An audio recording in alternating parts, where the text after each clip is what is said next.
That's right. Hey, we're going live Sunday night. It's raining, Northern California in the mountains. Mom's Jimmy. It's in the microphone.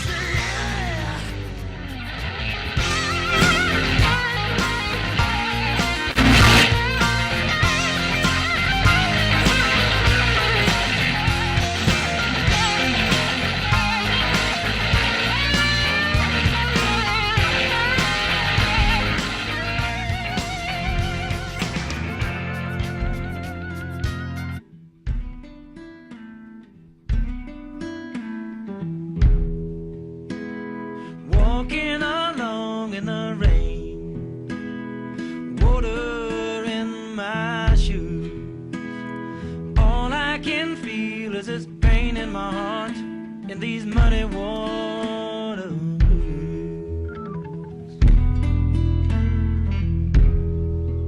Whoa. River, weep for me. Got nothing left to lose. Under the weeping willow tree with these muddy water blues.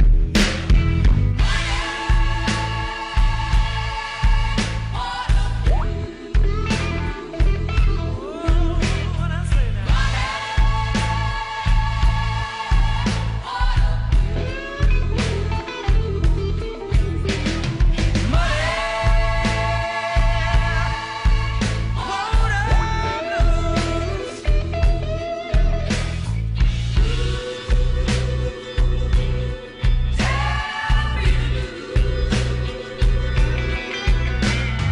Try to get free from you, baby. Whoa, but I'm stuck like glue. Try to get free from you, baby.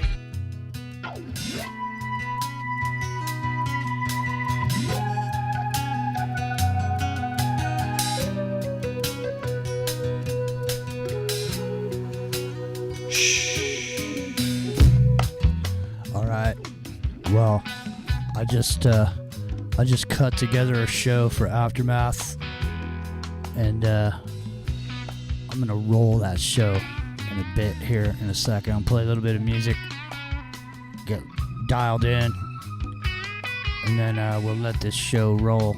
Get your opinion. I want to get you guys' thoughts on it. Wake me when the day breaks. Show me how the sun shines. Tell me about your heartache. Who could be so unkind? Do you dream to touch me and smile down deep inside? Or could you just kill me? Hey, it's hard to make up your mind sometimes. My angels, my devils, thorn in my pride. My angels, my devils, thorn in my pride.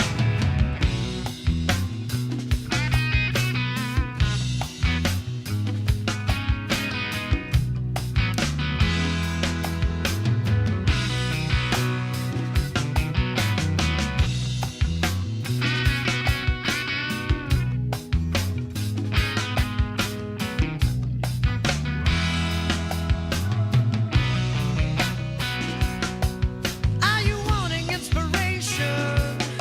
You spill your secrets on me. Then you tell me with a whisper of things that'll never be. Do you hear me?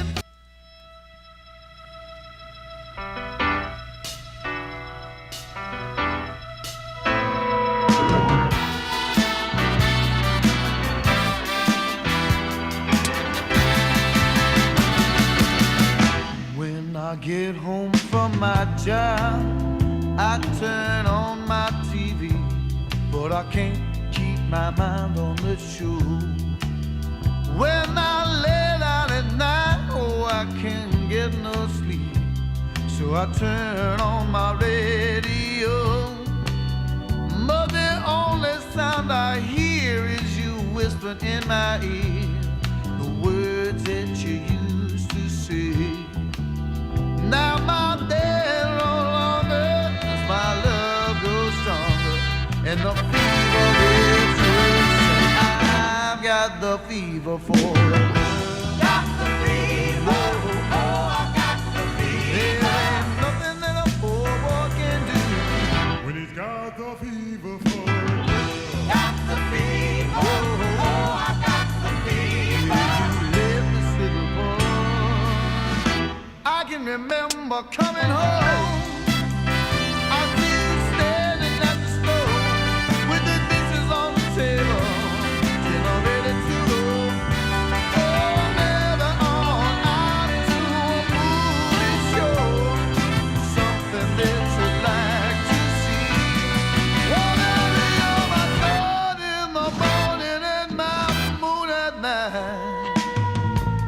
About you, baby, I feel alright.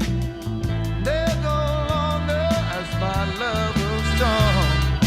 Fever is worse, and I've got the fever for it. Got the fever. Whoa. Oh, I got the fever. There ain't nothing that a poor boy can do when he's got the fever for it. Got the fever. Oh, I got the fever.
A new mattress, but there's way too many choices. We keep this simple.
I'm dying.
Stepping out, stepping out, stepping out. Open sesame, here comes Rastaman. Abracadabra, catch me if you can. I know you find it hard to believe that I am the genie of your lamp, and I can do anything you wish, but right now I'm commanding you to dance. Stepping out, stepping out. Oh, I'm stepping out, stepping out. Invisible music, beam me up to the cradle of sound. Rhythm and dance. You cannot see it nowhere on earth. Can this reggae be found? All right. I know you find it hard to believe. Steel Pulse. That's so weird. All of a sudden, my never mind. Anyway, hey everybody, good to see you. Sunday night. I'm hanging around. I got nothing to do, and NorCal pot farmer murdered by a creature, eh? I wouldn't doubt it. It's just what the creature is. I mean, up there in the Emerald Triangle, David Jackson, people get murdered at a regular basis, man. I swear to God. It's literally because there's so much money up there with the cannabis, so people wander onto the wrong properties, and they meet a Sasquatch, all right. It's more like they met a pit bull in the dark. You know, that's crazy up there. All right, so listen, we get to do a podcast on Aftermath each week, and it goes behind the paywall. So I'm allowed to play it once, you know, over here where it's public. So for you 14 people, I'm going to play this real quick. What about them? What about the Angels, David? You support your local 81? Support your local 81, ladies and gentlemen. I just got a message from Rio. Let's see here. Let's see what Rio's got to say for himself. Let me see. Hang on a second. Let me see if he wants to come live. Let me ask him. Hang on, you guys. Sorry. I know this is boring while I type. But, we'll see. He's thinking about it. What time is this? 8, 9, 10, 11. And it's 11 on the East Coast. I don't know. We'll see. I'm waiting for him to answer me. He says he wants to come live. Okay. Well, I'll get him live in a second. So, anyhow, so what we're going to do is I'm going to run this show that we just did on the child actors. And, because the other show was, the show that we did on here was like 3 hours long. You know what I'm saying? So, the podcast is only an hour. So this show has been cut down and it's produced into a piece. You know, it's a 60-minute show over on Aftermath. So 60 minutes, that's it. No 3 hours. No, none of all that. So I'm gonna play a little of this, and then I'm gonna go get Rio. So here we go. This, and then I'll get Rio. I left my conscience like a crying child. Locked the doors behind me, put the pain on fire. Broken like a window, I see my blindness now.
That's right. Michelle Phillips. Martinis and Bikinis is the name of that record. Rock and Rio. Oh, yeah. I am here. What do you think about Michelle Phillips? Rock and Rio, the Martinis and Bikinis. I mean, this album's good, man. This is a good one, but I mean, I don't know about any of the other stuff. Like here, have you heard this one? The Circle of Fire. I kind of like Michelle Phillips. Sam Phillips. I'm sorry. It's Sam Phillips. So it's what's her name? Phillips's daughter from the Mamas. You know what I'm talking about? Yeah. She what's her name? Yeah. Yeah. So, but so I know who you mean. Yeah. right. Michelle Phillips. Yeah, it's all right. Nobody knows. Millennials don't know who it is, so it doesn't matter. But Sam Phillips. So I guess remember that girl band they had? Yeah, it was Wilson Phillips. Yeah, right. And she was like she's like the girl like wired her jaw shut. Yep. Yeah, exactly. Carney Wilson. So was her name. Yeah, so this album is Sam Phillips. Okay. Now, Martinis and Bikinis. There's to my estimation and my personal preferences.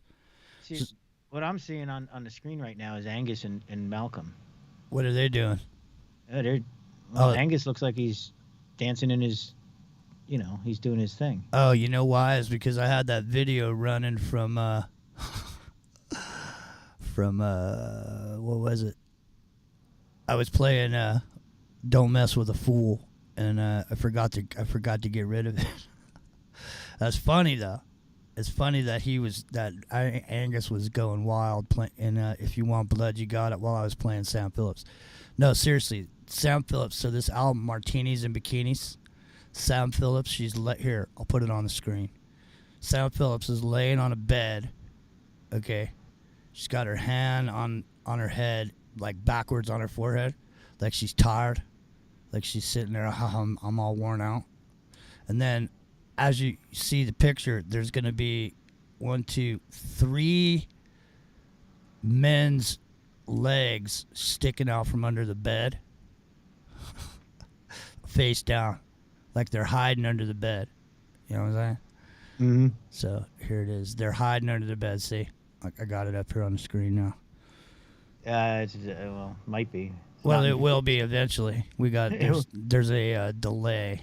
And then there it goes. I see the feet now. Okay, so here it is: Sam Phillips, Martinis and Bikinis. So I say there's 3 songs on here that got what it takes to make it on Into the Microcosm. I played one of them. Okay, just now. Now I'll play the next one. See, look, Circle of Fire. Matter of fact, we're gonna definitely be playing this tomorrow night when we go live on Aftermath.fm. Check it out, Rio. Tell me what you think. Give me the Rio thumbs up or thumbs down. Ready? Here we go.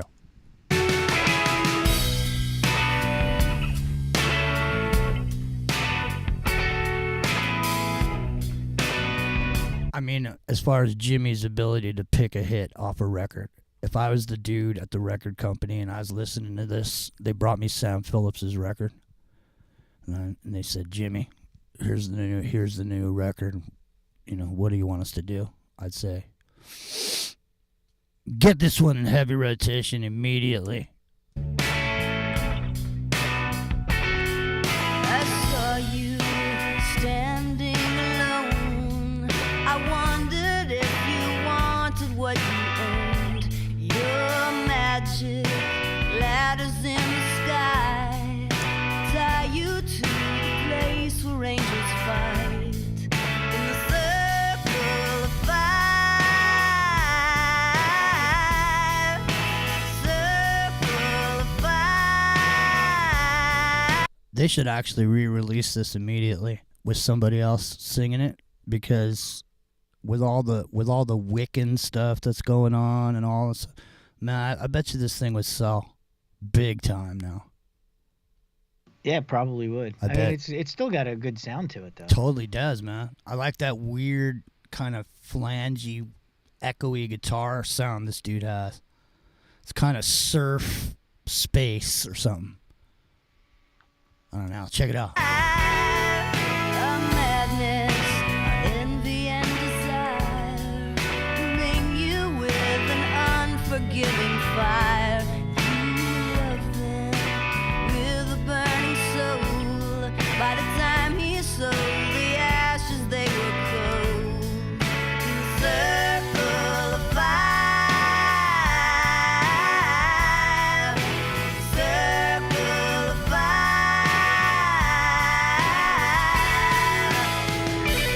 It's got this weird kind of lead to it too. It's like you could just imagine the dude just playing it, just doing like some weird Frankenstein as he's. It's got this weird like off. She's got a weird thing going on with her voice too. There, Yeah, her- and it's her- got this her off. sound. It's got this offbeat guitar lead that is really spacious. Like there's no notes, but it's just where the notes are placed in the beat. It's fucking perfect, man. Really, this is really a great song. Here you go. Here, I'll start it over here.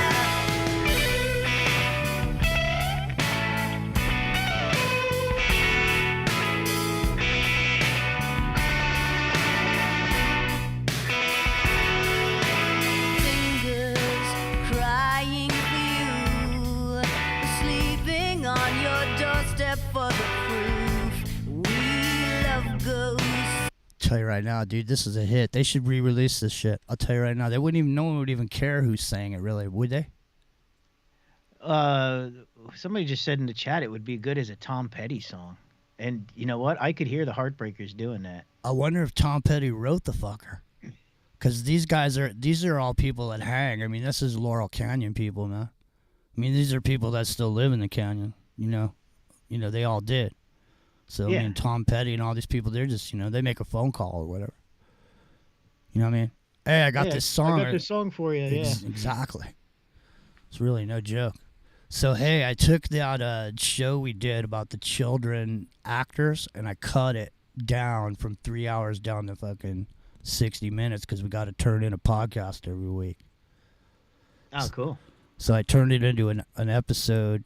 It's episode number 12. It's called What You Talking About, Willis? Child actors. So what I was going to do until I saw you there, I was going to run the episode as it is now. And I think it's out of the park, man. I'm just saying from an episode standpoint. Like if you're waiting for the next Microcosm episode to come out, it's a fucking good one, man. There's some funny shit, man, in there. It's totally serious, though. I mean, the thing about it is, it's funny, but it's dead serious at the same time. It's got this quality to it. I can't explain it. It's really... And then, you know how on the night of the show, you had, What You Talk About, Willis, at your disposal, but you didn't really use it too much. So when I cut the show together, I threw in a few What You Talking About Willis's in prime moments. So I think everybody will enjoy the show, especially if you listen to the whole 3 hours or whatever it was the other night. Because, we went into the whole child... Yeah, we went pretty deep actually. We did, man. It's See, look in the chat already. play that shit backwards. And it's funny. I was thinking that the way she's singing that eerie voice, I know. there's got to be something there. But Well, why don't you do it while I play the episode for everybody, and then that gives you 60 minutes to fuck with it. well, I'm gonna be going to bed in less than that. Oh, are you? I got to get up in about 5 hours from now. So Why don't you just get up in 4 hours? I'll stick around for a little bit. I had a nap, so I kind of have. I'll tell you what, dude. Once this episode gets rolling, you won't want to wait. You'll stick around. Literally, at the end of this episode, when I heard it playing on Aftermath, at the end of this episode, the way it ends, I was literally sitting there staring at my iPad because I didn't know. I forgot where I made it end. You know what I mean? So it was right in the middle of something we were doing, and it's just like the way it ends. It's a fucking cliffhanger, dude. It's like and it goes silent right at that moment, and it's like and right what we were talking about when it goes silent. It's just like I had this moment to just think about what we were just talking about in that moment, and it made me think. It's trippy the way it ends, and I also cut it in a new way, which I thought was really cool. What I did was I took the pre-show that we did over here, right, when we were just bullshitting and hanging around talking to each other, trying to figure out what we're going to do the show about, and then when we figured it out, and then I played that before I played the intro of the show. So there's a bunch of the stuff that we did before the show that's on there that's funny, you know, and then we figure out what we're going to do the show about. And then I cut it all up, so it's not, you know, it's not the whole, pre-show. It's just pieces of it that were funny. I cut it all together, and then the intro of the show comes on, and then the show starts.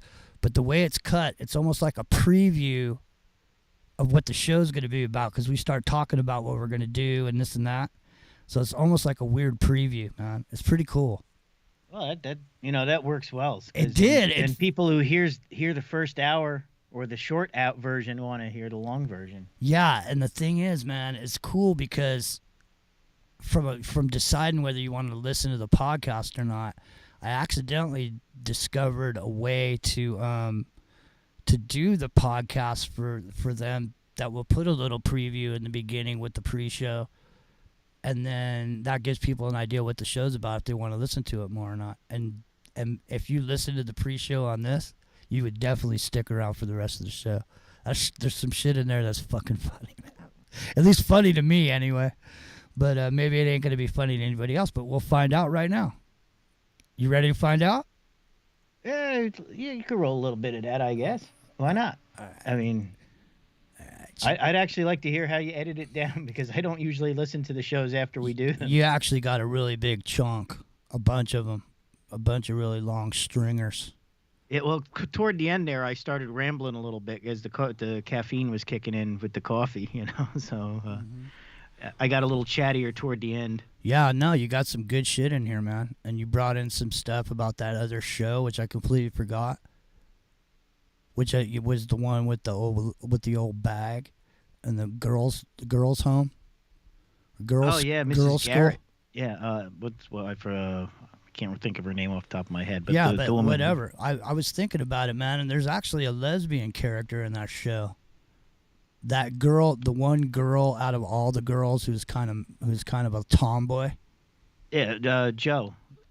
Joe, really? Nancy McKeon played her.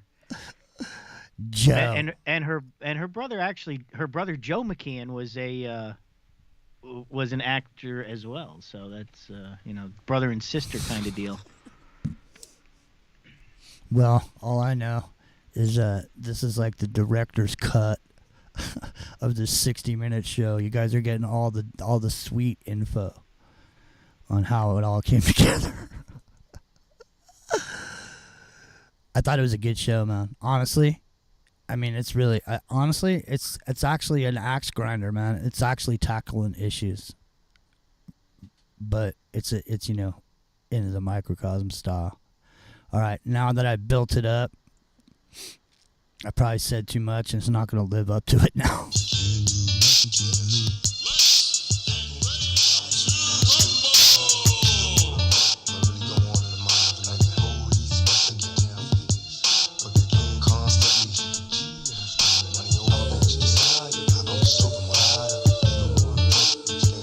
California knows how to party. Mine's Jimmy. It's into the microcosm. We got Rockin' Rio. We got the Epic Journeyman.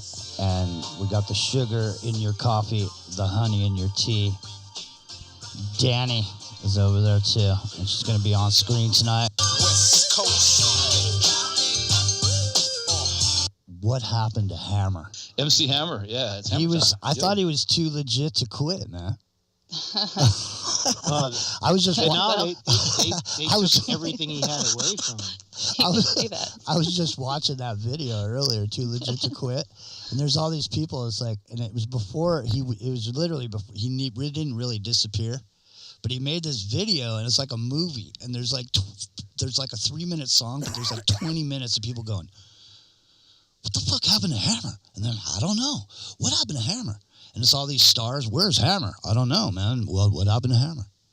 You know, and it's like, it's so totally funny because Hammer eventually did disappear. So see how the magic of movies works. He created that movie, and he literally bent time, space, and reality and made himself disappear in the future. You know, he literally, you guys, his house was just up here. It was on the East Bay. I used to drive by it when I'd go up to 680. He had this whole place built, man. It was fucking huge. It was like a complex. It was the biggest fucking house you have ever seen in your life, literally. Fountains and all kinds of shit, pools and shit. I mean, just crazy shit. And he just like disappeared, just like that. Well, you know, he ended up in like bankruptcy and completely broke, right? That's what I'm saying. Down to like living on the street almost. That's what I'm saying. What happened to Hammer? Maybe we should talk about that tonight. Let's talk about those. Let's talk about childhood stars who went south, man. One-hit wonders. Like the chick from what was that girl's name? The young chick who. Dana. Yeah, Dana. Dana Plato. Plato. Well, that whole crew had a terrible. That's what I'm saying. Curse. Yeah. There you go. What you talking about, Willis? Oh, there you go. So get ready for that. That's what we're going to talk about. Childhood stars that went south. Like, hey, they used them up and threw them away, man. You know what I mean? And that's what happens to them. Because they just use you up until you're done. Your contract's up and fucking toss you to the side. You can go live in an RV in Vegas. Go be a stripper. Did she end up becoming a stripper, Dana Plato? Plato. That was a rumor. I don't know if that's true. Yeah, I got a couple I'm things shocked by the article I'm reading already. Right now, it's 12 o'clock Americans, another day closer to victory. And for all of you... See? That's cool, right? With the preview. It's like a preview. Rio already fell asleep. Rio, are you there? All right. He's not there. Let's continue. Oh, I am here. Did you hear that? The way that was kind of like a preview with the banter like before the show? Yep. I thought it was that's pretty cool, eh? I think so. We're doing that from now on the podcast, man. That's kick ass. I love it. Out there on or behind the lines. Wind is blowing cold and dark. On the road and no way out. A broken house, the smoking gun. On the run. On the run.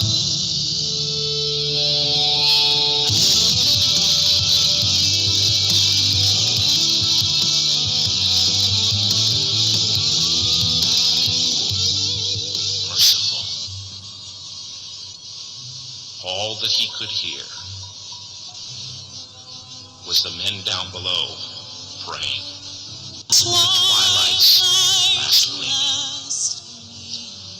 or the rocket's red glare, the bombs bursting in air, gave proof through the night that the flag was still there. Fly and wave, or the land of the free and the home of the brave.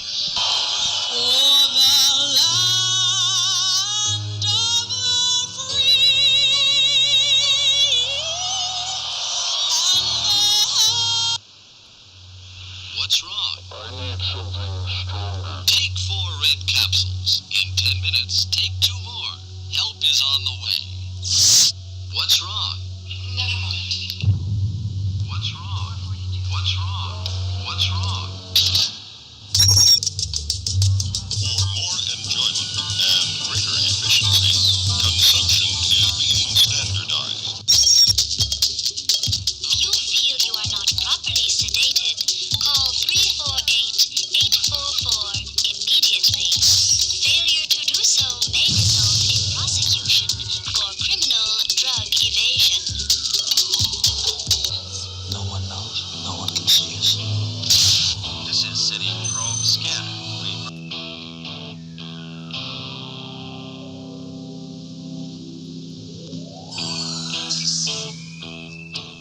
My name's Jimmy, and Into the Microcosm is on the air.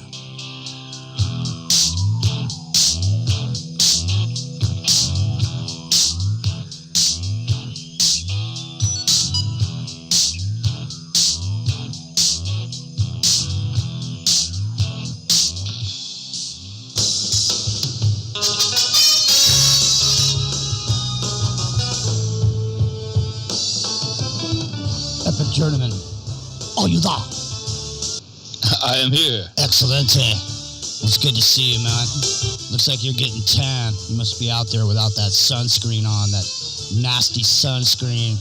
So many people, so little time. My name's Jimmy. It's in the microcosm. There's the Epic Journeyman. I might not be Mr. Right, but I'm definitely Mr. Right now. And right now.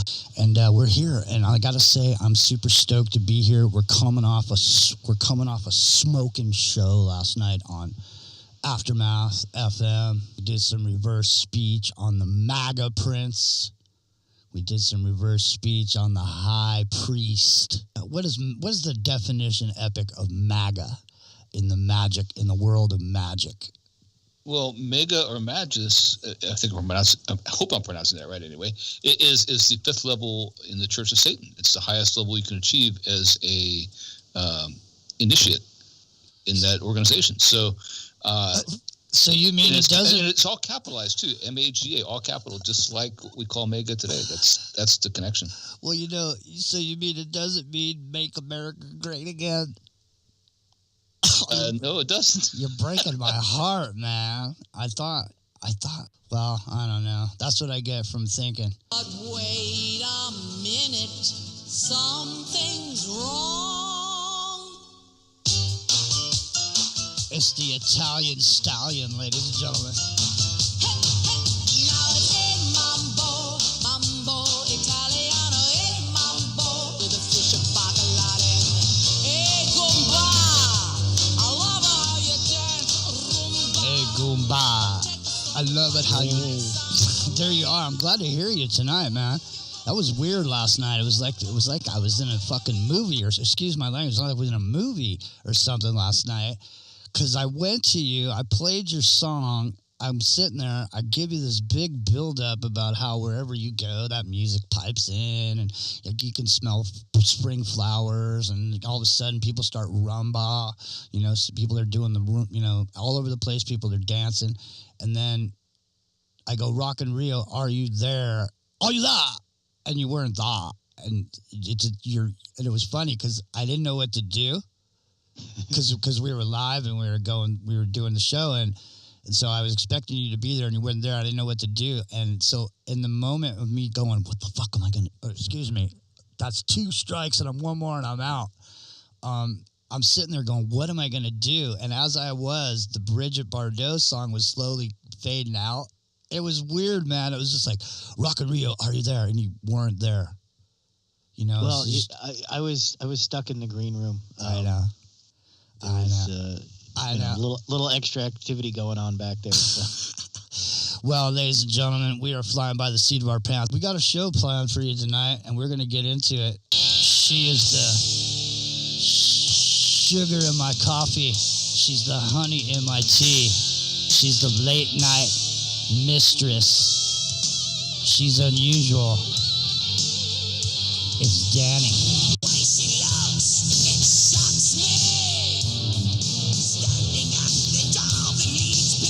Smurfer girl. Danny, are you there? I'm there. Excellent. Well, it's good to see you. You look fantastic. And if you want to see Danny, you can mosey on over to YouTube. And her and I are the only ones who got the balls to show our faces on screen. Well, I have balls. She just has... Figuratively, I have Figuratively. Balls. So, the thing is, in 2021, if you say something like that, it might actually be true. So we did have to clarify. Danny is 100% woman, ladies and gentlemen. You never know. I know. You do never know. And there's nothing wrong with that. If that's your thing, hey, everybody's welcome into the microcosm, man. We're not shapists. We're not leftists. We're not rightists. We're just, observing what's going on and giving you our take on it. So, And we're always on your side, so you can bet on that. You know, we're for the people, 100%. We're just honest, right? Exactly. So how you doing, Epic Journeyman? There's Danny. Say hello. Rockin' Rio, say hello to Danny. And ladies and gentlemen, say hello to Danny. You can find us in the chat room at Into the Microcosm, Jimmy Gene Strike Zone. Also over, come on down. Check us out. We are chat interactive, and we're looking forward to talking to you. So come on in, guys. How's everything going? And Epic Journeyman, are you there?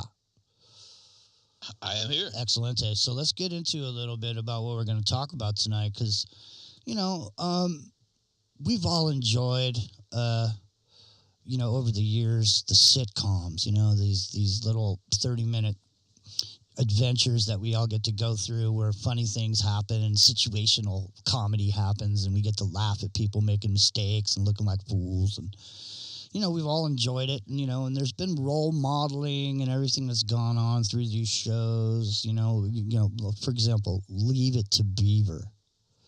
For example, you know, the Beaver is a subject that everybody loves to talk about. The Beav. You know what I mean? The Beav is like Wally, the Beav. You had Eddie Haskell. Are you trying to make an innuendo, Jimmy? Well, most enduring characters, Eddie. I wasn't, but there, you see, by naming him the Beaver, were they actually sending subliminals to the young kids to think Beaver? I don't know. It's possible. You were kind of hard on the Beaver last night, Ward, you've been hard on the Beaver all week. He's right. been a bad all boy. All those jokes that comedians picked up on in the 80s. I mean, yeah. Wow. But, you know, the thing about it was the Eddie Haskell character. You know what I'm saying? The Eddie Haskell character was this dude who'd show up and he'd go, "Oh, hi, Mrs. Cleaver. Oh, what a nice dress you have on, Mrs. Cleaver. Oh, yes. Oh, blah, blah, blah." And then he'd go around the corner and go, "Come on, Wally. Let's go out back and smoke us some weed." You know what I mean? And so, you know, he had these characters. But anyway, there was role modeling going on in all these characters. But it wasn't all fun and games, was it? It wasn't all fun and games for the actors and the actresses and the people that grew up in the industry. They, you know, they wanted to be actors. They wanted to be in the business, and they got themselves a role in some show as a child actor. And that's where it all went wrong, ladies and gentlemen.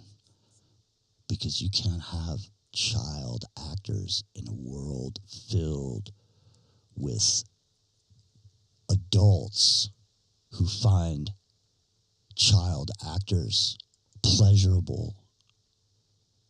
You're putting them into the pen with the actual demons. What happens to these poor children? It's the children, ladies and gentlemen. That's the problem. See, what happens to them?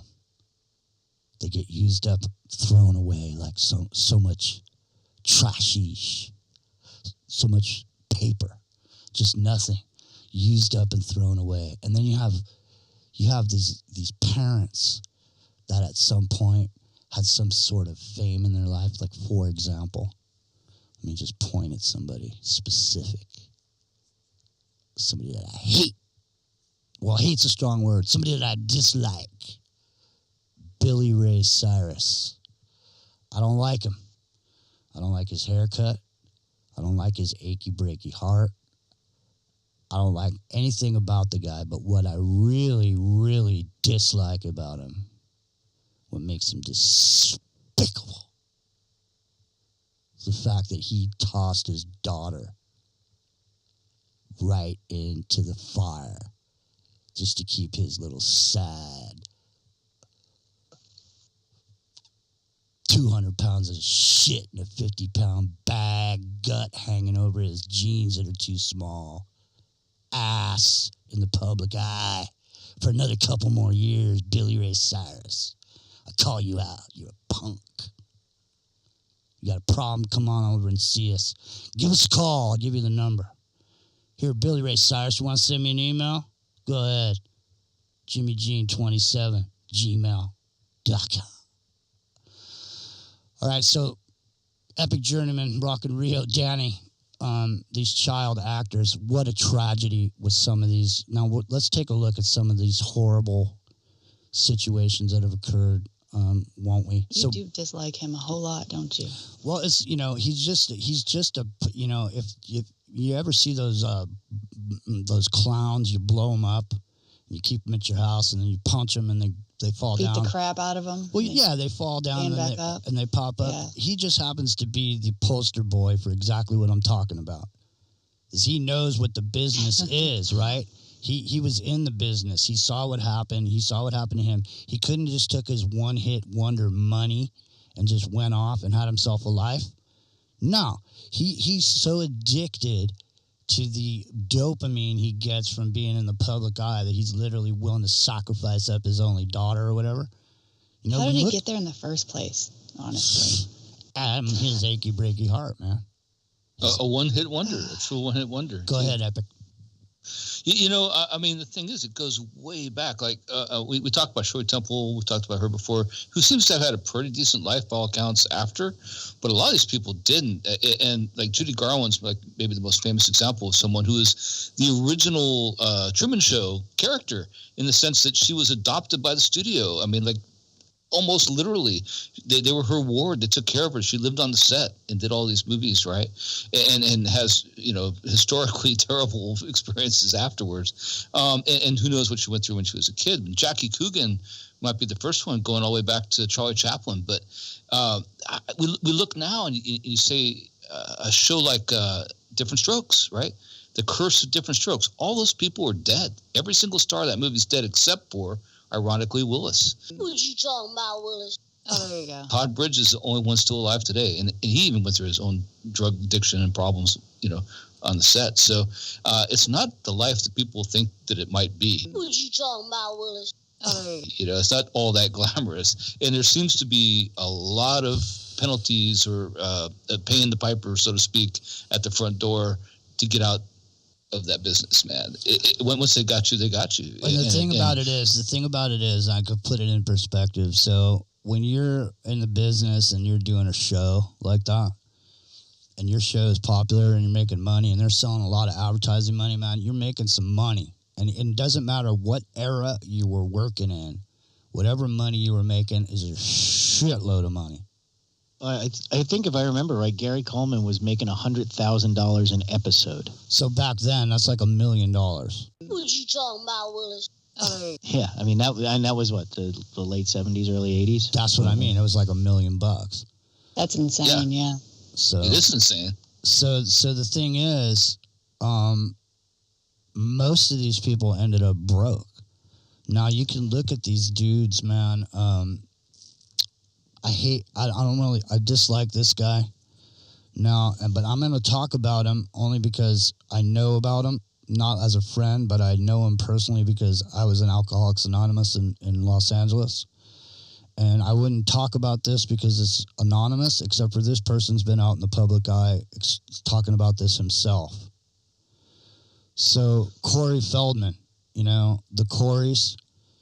Corey Feldman was telling the story about what happened to him as a child actor long before he was ever out seeking any kind of monies out in the public eye, spreading the word. Obviously he had a drinking problem. He cleaned himself up or whatever, but the bottom line is he was affected for the rest of his life by what happened to him as a result of being a child actor in the Hollywood system. Because the very nature of yourself as an actor, if you're a little kid and you're an actor, you're more grown up than you are. In other words, you're sitting there reading all this stuff. You're intelligent beyond your years as far as having to assimilate information, learn lines, and follow a system. And so you become, if you're 7, 8 years old in a TV show, by the time you're 10 years old, man, it's like you've been through the ringer or whatever. And all the stuff they're going through kind of forces them out of having a childhood. They have no choice. Yeah, exactly. There is no childhood. They're thrown immediately into a situation where they have to be emotionally immature situation. Like they don't. Something you said about Gary Coleman, all the money he's making or was making. I was sort of wondering, why would they pay someone so much that they're abusing? And when it comes to a child actor, It could be, kind of hush money to their parents if their parents could be corrupted. That's a lot of money. They might turn their head a couple times. Exactamundo. I mean, go ahead. He was older too. Like he was actually basically an adult for that show for all practical purposes. And the thing that is weird about that is he hired a caregiver because he had problems, medical problems, and he claims that all his money was stolen by his caregiver. But the thing is, and he ended up a security guard before he died in his 40s, I believe it was. But he had a really tragic life in that sense because he was too trusting of people around him. And it echoes so much the story of boxers, especially people who dealt with Don King, right? The same kind of story. Like Mike Tyson was broke half the time. He made all these millions of dollars, but Don King took it all. And it's the same kind of thing. They set up this person to be in their orbit. You're just a wax dummy that they use. Yeah. And then they toss you aside. And somebody, there's a place where your money always goes before it comes to you. So but if you're in the business, you got to be a SAG member, number one. Number two, you got to have an agent. Number three, you got to have a manager. An agent takes 15%. A manager takes 33 to third.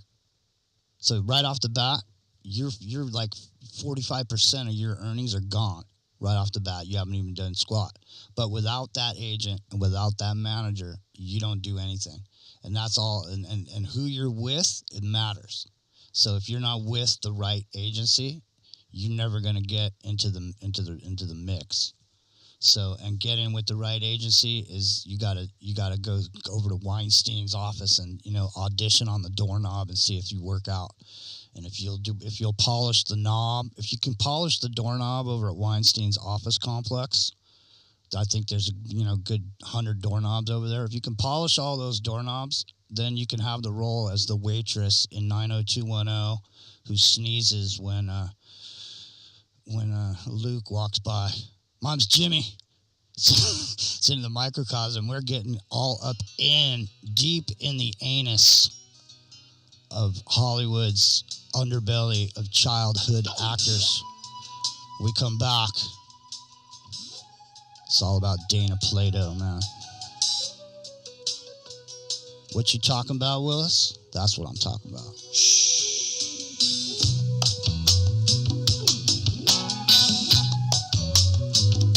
Into the microcosm. Sitting here with Danny, Epic Journeyman, Rocket Rio. Be right back.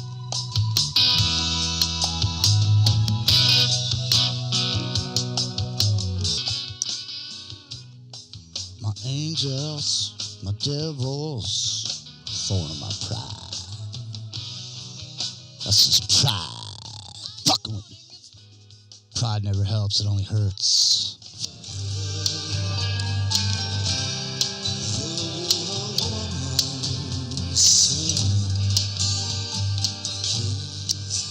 My name's Jimmy. Girl, you'll be a woman soon. That's what they were saying. That's when they were saying on the set after the lights went out and everybody's kicking back, getting drunk. Backstage, back at the set, behind the set, they were all over there partying, getting drunk, drinking out of plastic cups, laughing, partying. Next thing you know, old Dana Plato, she gets a little bit too drunk. She finds herself on the wrong end, and now poor Dana's nothing but a wisp of a memory, isn't she, Danny? What happened, Danny, to Dana Plato? Do you want here, tell you what, let's just start off the right way. So she was living in some tin can RV, piece of junk. Literally, there's video. I should go find the video of her personally. She made YouTube videos where she was literally begging money off people. Bruce brought up Jodie Foster and Epic. Let's just bust back to Jodie Foster real quick before we jump into Dana Plato. Bring people up to speed on Jodie Foster, because Jodie Foster has been a public figure, and what was even the reason that I think John Lennon got shot. I'm not 100% on that, but go ahead, Epic. What about Jodie Foster? You were saying there on the break. Yeah, well, that's a fact. The thing that's interesting about that is that She was in a movie called The Little Girl Who Lives Down the Lane. It's a late 70s, actually mid to late 70s movie. Without me looking it up, it was on HBO all the time when HBO first premiered, and that's how I came upon it and saw it. And the thing is that it's a good movie, but it's she's nude in that movie. She has a bathtub scene. She's topless. She's in this movie, and she's 14 years old at the time. And the thing is, like, this movie would never be out in public today, right? What made it okay back then? I mean, it was an R-rated movie, but it was a kid.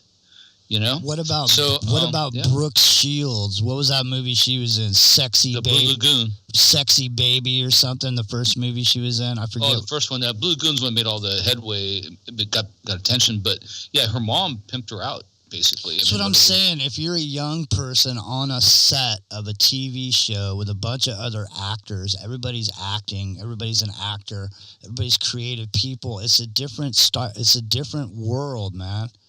You know, and you're 10, 12, 13 years old, and you're hanging out with people that are 35, 40 years old, and they're treating you like you're an adult. You know you're a kid, but they're here, have a beer, you know? Have a beer. Next thing you know, they got their arm around you, though, you know, I really like you, kid. You really, you know, you're just one of the best, you know, I really love you, kid, or whatever out in the back of the thing, and the next thing you know, I mean, you're a kid. What do you do? You know, you don't know. Especially if it's a man and a woman situation. I'm not even talking about the homosexual stuff. I'm just saying, man, 30-year-old man, 12-year-old actress who looks like she's 25 sitting there.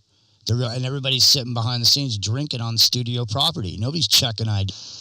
Danny. Yeah, when they do people like documentaries on TV, you know, about people like Shirley Temple, they tell you all these things about how good of a dancer she was and how she was helping the adult dancers to do better, but they don't tell you that they locked her in a dark room and made her sit on a giant block of ice every time she made a misstep, you know. Jeez. Stuff like that. Yeah, and I mean, before there was unions, I was probably okay. Then when she finally got away from everything, her dad had embezzled all of her money. Yeah, you got to point out something about her, too. We're talking about Shirley Temple with their performances. The Little Princess is perhaps the most racist movie ever made. Yeah, just like the stuff on Looney Tunes. They wanted it out there. That was like propaganda. That was brainwashing for kids. I know kids weren't technically in it, but it was brainwashing for the kids. Well, speaking of brainwashing, I mean, you know, think about the movie Fantasia and all the artwork and all the stuff, the subliminal stuff that was going on. And, you know, Fantasia in and of itself was a groundbreaking animated film that everybody heard about way before it was going to happen. And everybody took their kids to it. It's like when you have children, when you're looking for something to do with your kids, and, you know, there's this big promotion going on about, hey, there's a great new kids movie coming out, you know, come on down and see it. Everybody runs down and sees it. And really, there's all these messaging going on in there, and everybody's you're basically paying to have your kid programmed by the messaging of this movie. And then they go around and they got these plastic dolls at McDonald's. You can collect all 5 or whatever. You know, all 5 of these satanic characters that are, you know, cornholing each other out behind the barn or whatever. I mean, it's, you know, it's too much, man. You know what I mean? It's just, you know, you could set. Yeah. You could set. Well, I took my kids to see one of the Lego movies. And this was after I, had for a few years been really aware of symbolism and everything. And I was noticing there was a door that Lego Batman went into a room by himself for a second, and above the door is like this pyramid all-seeing eye thing. It's just on the wall above the door, and they've been really putting that in a lot of stuff lately. All right, well, I'm going to pull out. No, it wasn't mentioned. It wasn't part of the movie. It was just there. Did you want to jump in there, Epic? Yeah, I do with Fantasia because there's so much there, actually. Like what they did was they made the Sorcerer's Apprentice cute, right? Mickey Mouse trying to read the book, the Sorcerer's Book, and do all this magic. Like, oh, it's all fun and games, and, you know, make him do the labor with the brooms, you know, mops working on their own instead of him doing the work on his own. And then, you know, then you see the literally evil magician come back and rein it in and you know, sternly, you know, overlord over the whole thing. And then later, what do you have? You have literally Satan pushing down his venom on the whole village of people who've gone awry and you know, wandered off the path, so to speak. Horrifying horrifying image. I saw that as a kid, lifetime. I remember watching it and being like traumatized, like what? And then you had the whole thing with the Negro centaur. The most racist thing ever to be in a movie ever is in Fantasia. Didn't they whitewash that out? I think they did. Where it bowed to the white woman and gave her like the thing from the spring and all this stuff. Dude, it's so terribly, blatantly racist. It's racist, and the highest order. It is, but the thing about it is, man, there's like the flower opening up and all this. There's like vaginas everywhere, and there's cocks. I mean, everything you can name it, it's in there. And but the thing is, it's all subliminal. It's going by in split seconds, and you're not catching it. But if you're a little kid and you're just sitting there, it's starting to soften your skull. You're seeing this stuff, but you don't know what it is. And then you later on it matters. That's the thing about the social engineering with this stuff is that, it's not that it matters necessarily in the moment. It matters in the overall psyche of the population that comes generated by these social engineering mechanisms, like the sitcom. But just like the sitcom, role models have problems. The people that are watching in the audience with the identifying role model or the seductive character in the sitcom that the person identifies with also goes through those same problems. In other words, what happened to Dana Plato is a representation of what happened to a lot of young people. In other words, people made wrong decisions, went down wrong roads, ended up alcoholics, drug addicts with nothing on the street, facing the dirt, begging for change, and then got clean and sober and turned their life around with a 12-step program, I mean, there's success stories. There is, but there's also... Even Shirley Temple had a success story. She got married to a normal guy and got herself away from all that stuff, and they were married for 55 years. Hey, it's in the microcosm. My name's Jimmy.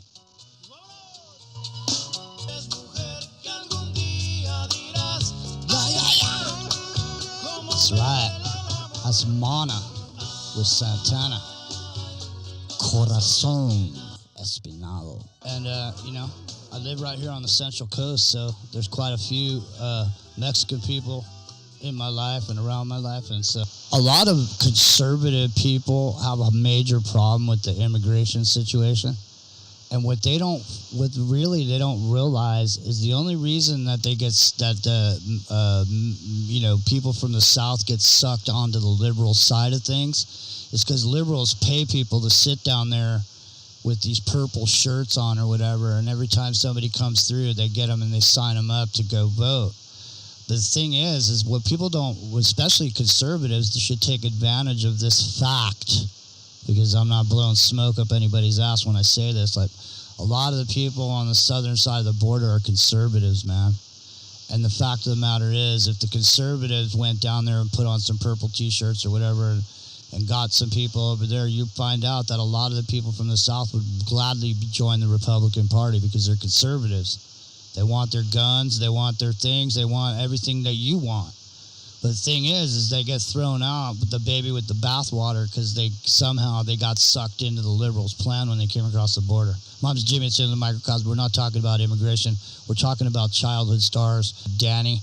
We've got Epic Journeyman and also Rockin' Rio's over there. Are you still there, Rockin' Rio? Are you still there? I am still here. Good. Well, come on in here.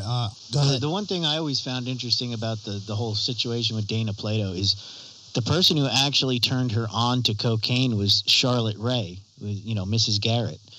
So when they were doing different strokes, obviously, and Mrs. Garrett left and went and did the the Facts of Life with the other girls. The Facts of Life. I totally forgot about that. Yeah, let's expand on that.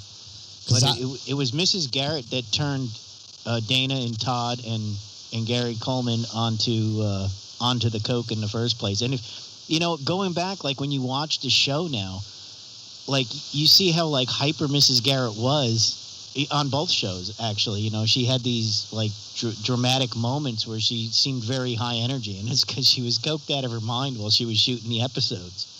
And It's really something because I mean she was probably in her 50s or 60s when she was shooting that, and they were all teenagers.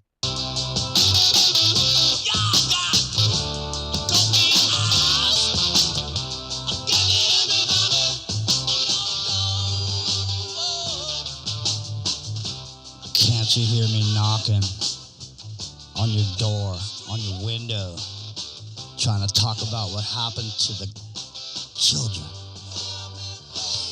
It's for the children, ladies and gentlemen. It's for the children. That's right. The meat grinder, known as Hollywood, the machine, use you up and throw you away like so much trash. Don't mind that, ladies and gentlemen. We're hot activity here on the airstrip behind the end of the microcosm bunker. There we go. They're loading up the ammunition now. Jets are loaded on the runway behind the end of the microcosm. I'm ready to exit stage left. Anyways, so we're talking about childhood stars. You guys want to jump in here? I know you guys are all in the break. You get lively and start talking about the childhood stars, but we're on air. It's like I'm over here in the wind. I'm like a wind chime with nothing to hit up against. Go ahead. Somebody jump in on their childhood stars and such tragedies that have taken place. Go ahead. Well, Dana Plato, we were talking about Dana Plato, and I think it's interesting that she was in Boggy Creek, Return to Boggy Creek, The Exorcist 2, in over 100 commercials before she became a star in Different Strokes. But the thing is that she's almost like the personification of a meme. Like these things, people remember all these things. Like it's not like something that was a one-time thing that just was forgotten. People remember these things. She was in these memorable roles, and isn't it weird that she was like she was in the first video game that was ever put on a CD with live action video was a game called Night Trap, another singular event where she was involved and became something that everybody who's a member of that kind of niche group of people who follow video games remembers. Right, and she was in Mortal Kombat, and there's all these things about that, and then she dies in 1999. We were talking about 1999 last night, this pivotal year, right? Did she die in 1999? Now I'm starting to wonder, because it does seem. I'm sure she did, but I'm just saying it as I think so. One of context, right? It's just weird. And she was in Playboy. She's one of the first girls that was a star to start.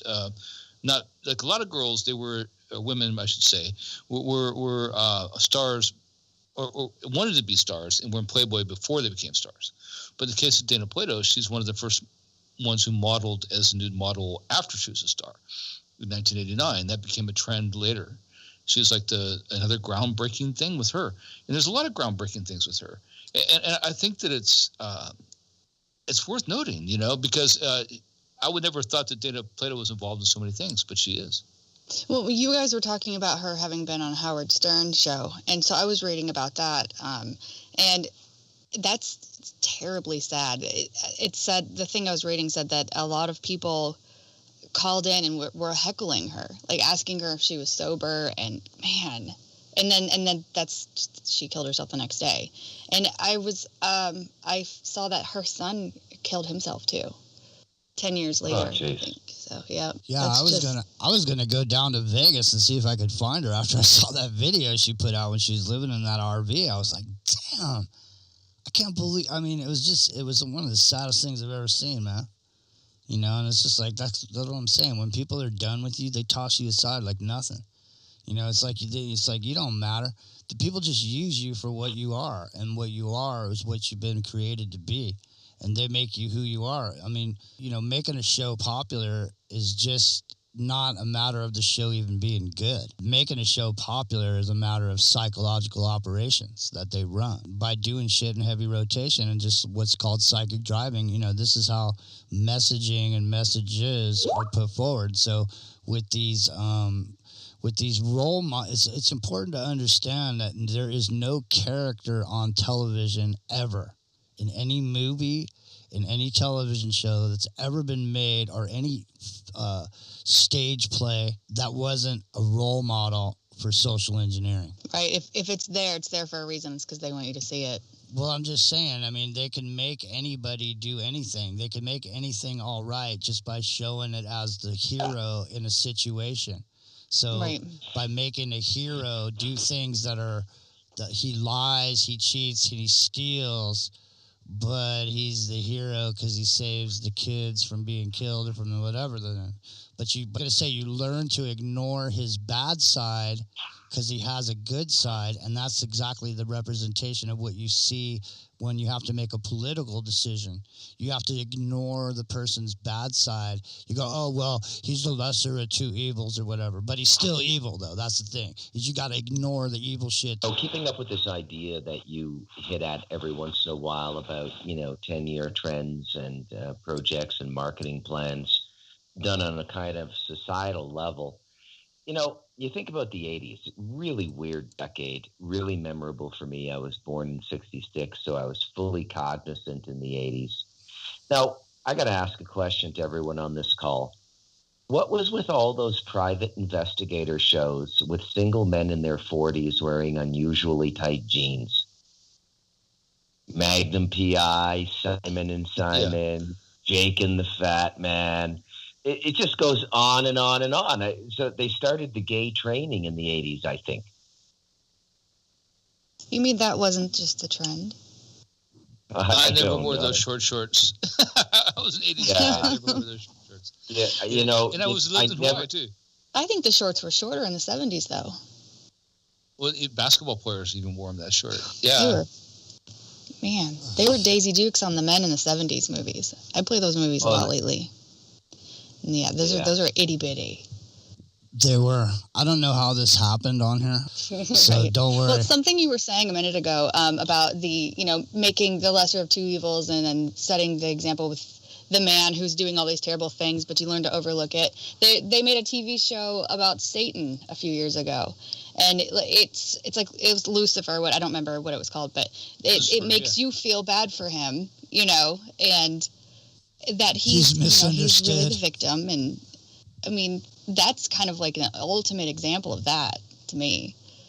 Yeah, he's a killer with a heart of gold. It's like sympathy for Satan. It's like sympathy for the devil. There you go. A hooker with a heart of gold. A hero with a flaw. These are all seductive characters. You're seduced by the character. I mean, the thing about it is, people are seduced by even the way a character looks. And the whole thing about this, like I keep meaning to do a show specifically about this one thing. This one thing is literally one of the golden keys to understanding how everything works, and that is identification, ladies and gentlemen. It is what you as a person identify with, and how you identify and how you identify with and what you identify with is represented by these characters and these social engineering characters that put forward role models, people that are superstars that everybody's hanging on their every word, wondering what they're going to say and do next, that type of thing. These are all mechanisms. The seductive characters are the mechanism to get you to identify. So how you want to identify? Well, lots of people want to have money. Lots of people want to be rich. So will you see some dude up there and he's got all the trappings of the rich man, and you identify with him, but there's also all the things he had to do to get rich. And by you identifying with that seductive character, you're also co-signing all the things or all the shit that goes along with that. You want to be the winner of the Survivor game. You got to lie, you got to cheat, you got to steal. You got to eat food in the middle of the night when everyone's starving and no one's eating. You got to do all this stuff, and then you become, because you won the million, now you got $1 million. Well, now you're the hero. Everybody identifies with that $1 million winner. They want to be the $1 million winner, and the $1 million winner did all the heinous horrible things that people do to get that money. and that is the hero, and that is the role model now. So is it a wonder why when 50 Shades of Grey is a bestseller among housewives, and we got Lie and Steal wins the $1 million, why the world is in the condition that it's in? Earlier you reminded me of Taylor Momsen, the little girl that played Cindy Lou Who in How the Grinch Stole Christmas. Have you seen what she looks like now? No. She's, oh goodness, she's the singer in The Pretty Reckless. And there's her video, Heaven Knows, that it goes like, oh Lord, heaven knows we belong way down below. And she's basically naked under this trench coat, and she pulls it open in the video, and she's just got black tape covering the necessary bits, and that's it. And you see this girl, and it's like you're given this Cindy Lou, who is the most wholesome, sweet little thing you could ever see, and then this is now Cindy Lou Who.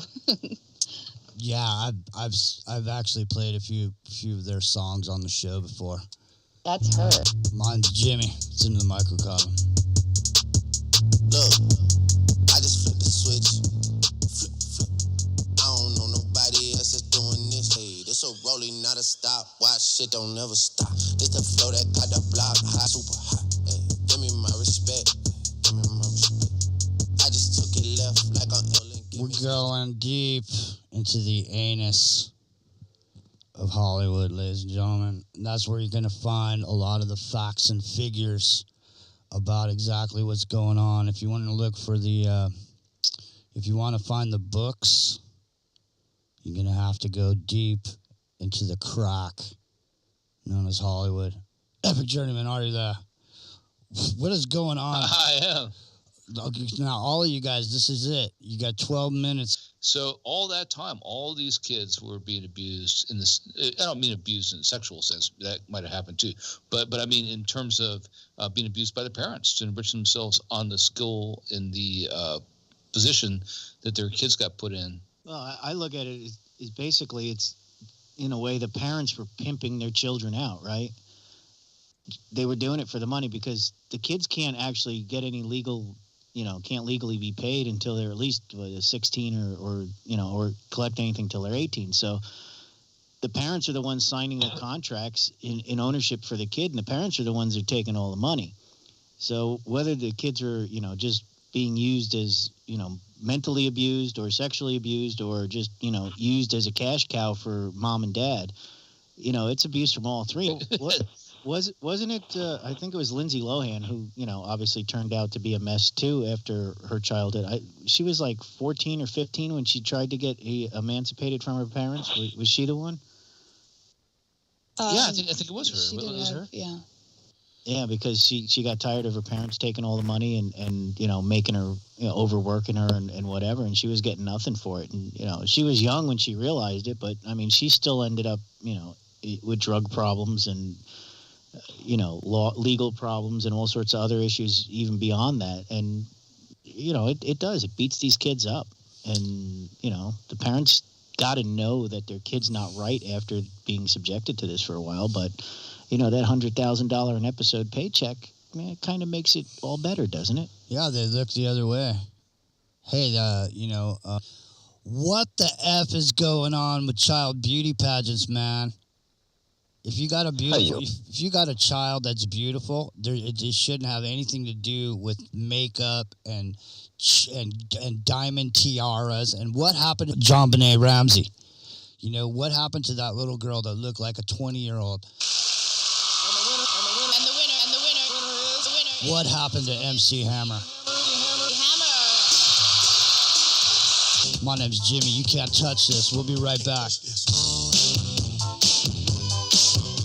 I told you, homeboy, you can't touch this. That's right. Come on down. Become a supporter. It's the place to be every Friday night, 11 o'clock Pacific, because that's when we arrive. But don't sweat it, because the rest of the time, there's great shows. Doesn't matter what your ideas are or what your point of view is. This is your place to be for free speech.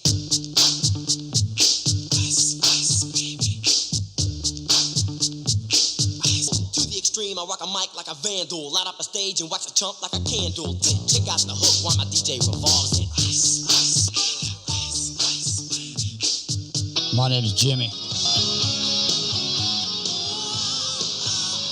We're talking about the abuse of children in Hollywood, in sitcoms, in movies, commercials. If you're using your child who's under 18 and putting them in positions to be actors, actresses, and to follow their dreams, you know, the fact of the matter is their dreams might not just end up like they think they're gonna. You don't go down to Hollywood, sit on a stool, and get it, discovered. There's knob polishing that has to go on somewhere in that chain of events before you're ever going to get anywhere near any silver screen. Whether it's your mom or whatever, when you go down the audition. Now there's a thing that happens beyond this now, where the gates of hell are closed to most and open to few. The gates are wide open outside that control mechanism in this thing that's called beauty pageants. Beauty pageants, ladies and gentlemen, you are judged by your beauty and by your poise and your, mostly it's judged on the swimsuit competition, and whose ass is the best usually wins. And what do they call that when you're grooming a young animal? You know, you're training the animal to be ridden later. And you're putting a rope around them. You're getting them used to walking in the ring. You're getting them used to being a show pony, parading them out there, brushing out their hair, you know, parading them out in front of everybody, you know, letting them raise the numbers. No, what is it? Number 6, number 5, 4, there's a 10 across the board, you know, and there's your little girl dressed up like a 35-year-old woman, parading around, sexualized, to be made as a hors d'oeuvre for the industry. And listen, if you can get your little girl all popular enough and win enough of these, maybe she'll get a little attention down there in Hollywood. Maybe she'll even get herself a sitcom, or maybe she'll end up on the Mickey Mouse Club. Yeah, you never know. Maybe she'll end up married to Roman Polanski. It's a really interesting connection about this these child beauty pageants, because there's a thing called Miss Tiny Tots, and in 1943, of all places, which is 6 months old, Sharon Tate won that. Well, her dad was an officer of military intelligence. They moved to Italy, and then she was literally picked out of a crowd. She stopped traffic. She ends up under, of all people, Pat Boone's wing, and that's how she ends up in Hollywood. Isn't that odd? I mean, these kids are put in situations the thing is that somebody wants one of these kids, they just cast them in their movie. And then now they're working with their kid is around them all the time for 9 months. You know, hey, we need you to come over and do a looping session. You know, hey, blah, blah, blah. You know, are those parents running around? Hell no, man. Those parents are on cruises or flying around. Those kids are like under the control of some, you know, nanny state or whatever. You know, somebody's watching them. You know, some person that they hired or whatever. You know, and who knows who those people are? You know what I mean? It's ridiculous. It's a machine. Literally, it's a machine of child prostitution. You know, I don't have the evidence because I don't need the evidence, because if you pimp your kid out for a paycheck and there's no sex involved, it's still prostitution. You're still pimping. You're making money off your child. Billy Ray Cyrus. Actually, the biblical definition of prostitution is taking money for anything. Interesting. One who takes money is a prostitute. Somebody told me that a few years ago. I remember looking into it a little bit. It appears to be true. That's wild. I didn't know that. Yeah. So there doesn't have to be sex for you to be a prostitute. Taking then money. you have like what people are doing to the little girls to keep them in the pageants, like little tiny girls, like that. This was like 2010 or 11. There was one. It was a mom and her daughter. It was like on Good Morning America or something.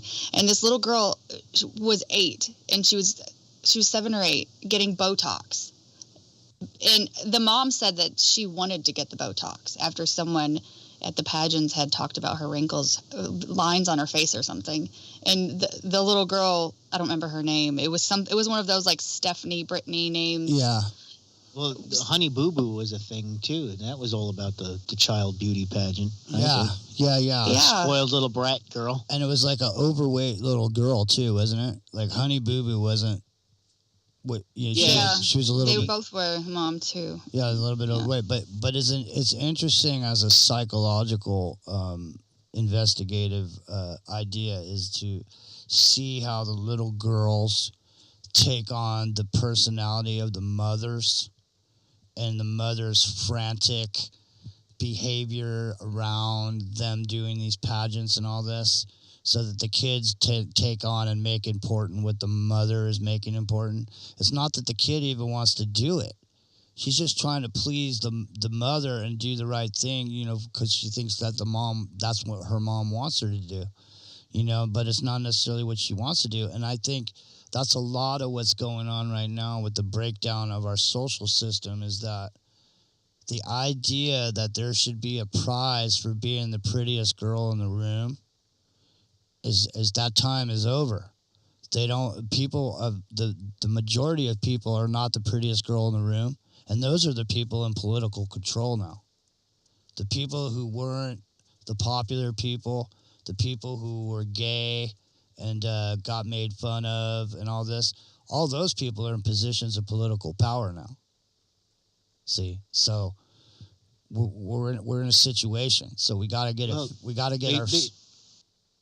I was going to say they do say that politics is Hollywood for ugly people. So that's a perfect analogy. In a way. Well, I can't believe you just said that, because it's the perfect segue to what I was going to bring up, which is every single time Rio runs reverse speech on these political people, every single time they're involved in exactly the same stuff that we're talking about right here in the deep anus of Hollywood.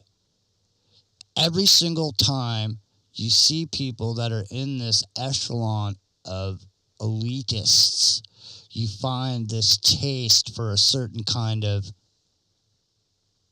activity with these sexualized, mature beyond their age children that have been put into an industry that grown women have a problem with.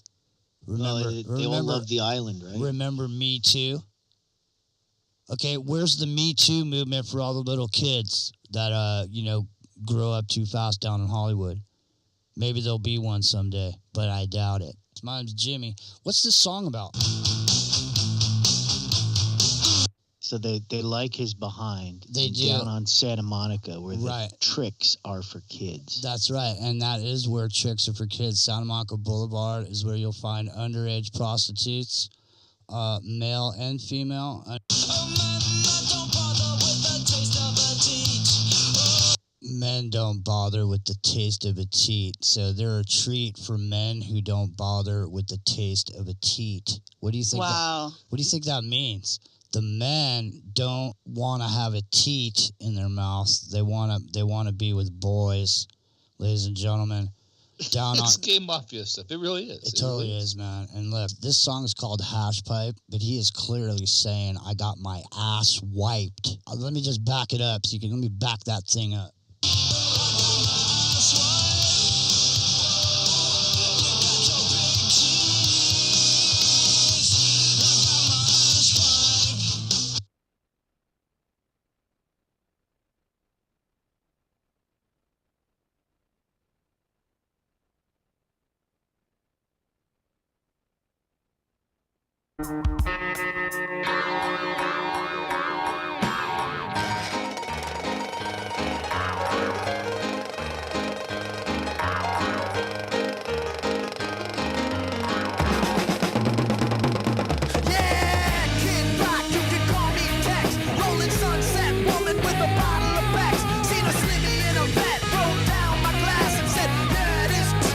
Right, no kid gun swinging, spurs hitting the floor.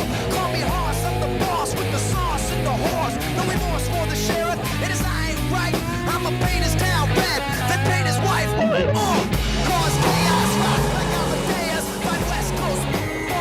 Detroit players, back like mayors, ball like Lakers. They told us to leave, but bet they can't make us. Now they wanna pick on me, lock me up and snort away my key. I ain't no cheat, I'm just a regular failure. I ain't straight out of Compton, I'm straight out the trailer. Boss like a sailor, drink like a Mick. My only words of wisdom out of radio edit. I'm flicking my pick up and down that coasting and keep on trucking till it falls in the ocean. With the top left back and the sunshine shining. Spend all my time in Hollywood and Vine. Riding at night 'cause I sleep all day. I can smell a pig from a mile away. With the top left back and the sunshine shining. Spend all my time in Hollywood and Vine. Riding at night 'cause I sleep all day. I can smell a pig from a mile away. With the top left back and the sunshine shining. With the top left back and the sunshine shining.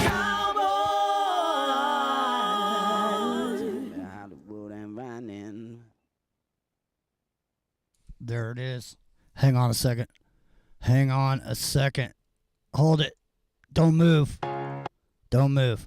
Man, for some reason, I swear to God, I had this song planned to come in right there, and it would not let me unmute it.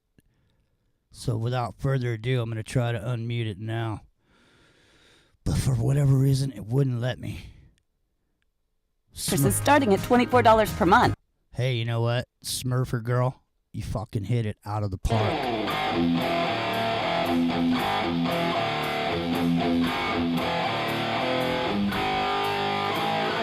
Smurfer girl hit it out of the park on her debut.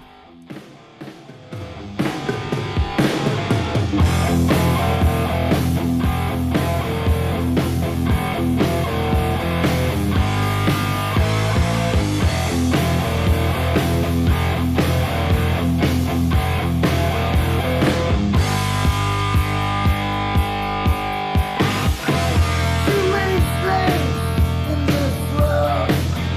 Gotta torture and pain. Too many people do not see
Thought that was a good solution, hanging with the raisin girls. She's gone to the other side, giving us a yo-heave-ho. Things are getting kind of gross, and I go at sleepy time. This is not really, this is not really happening.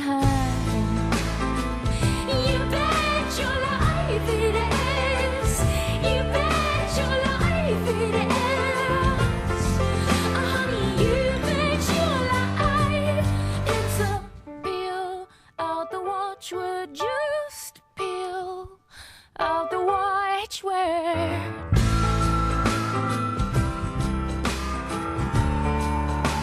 She knows what's going on. Seems we got a cheaper feel now. All the sweet teas are gone. Gone to the other side with my encyclopedia. They must have paid her a nice price. She's putting on a string love. This is not really, this is not really happening. You bet your life it is. You bet your life it is. Honey, you bet your life. It's a peel out the watchword. Just peel out the watchword.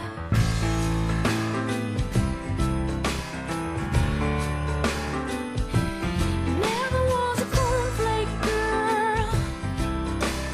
Thought that was a good solution. Experience the all-wheel drive.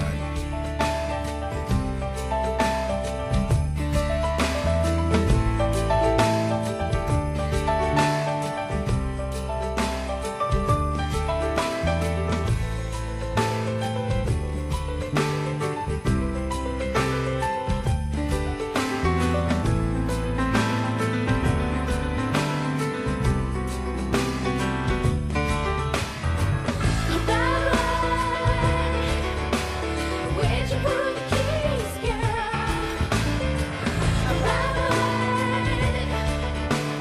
Where'd you put the keys, girl?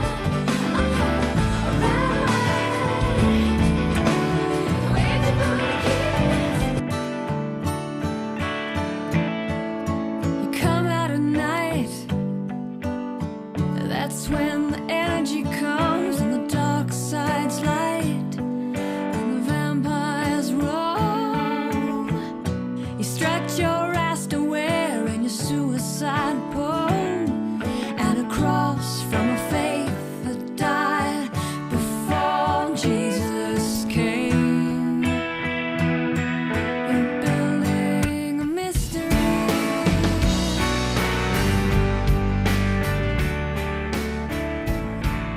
You live in a church where you sleep with voodoo dolls and you won't give up the search for the ghosts in the halls. You wear sandals in the snow and a smile that won't wash away. Can you look out the window without your shadow getting in the way? You're so beautiful with an edge and charming and so careful when I'm in your arms 'cause you're All right, everybody. I got a cruise. So there it was, the episode. So I hope you enjoyed it. And what I ask, if you would do me a favor, is do me a favor. I really appreciate it if you guys would leave comments after the show ends, if it's still up, if it doesn't get banned worldwide. But if it's still there, put comments on there, because Google will put this in people's thing if people are making comments about it. So if people are commenting about a show, they put it out there for people to see. So I'm super stoked. Thank you so much for hanging, and I'm gonna cut out because I got to go get something to eat. I'm starving. So thank you. Like I say, thanks again. And tomorrow night is Monday, so 3 o'clock with Brandy, 3 o'clock p.m. Pacific here.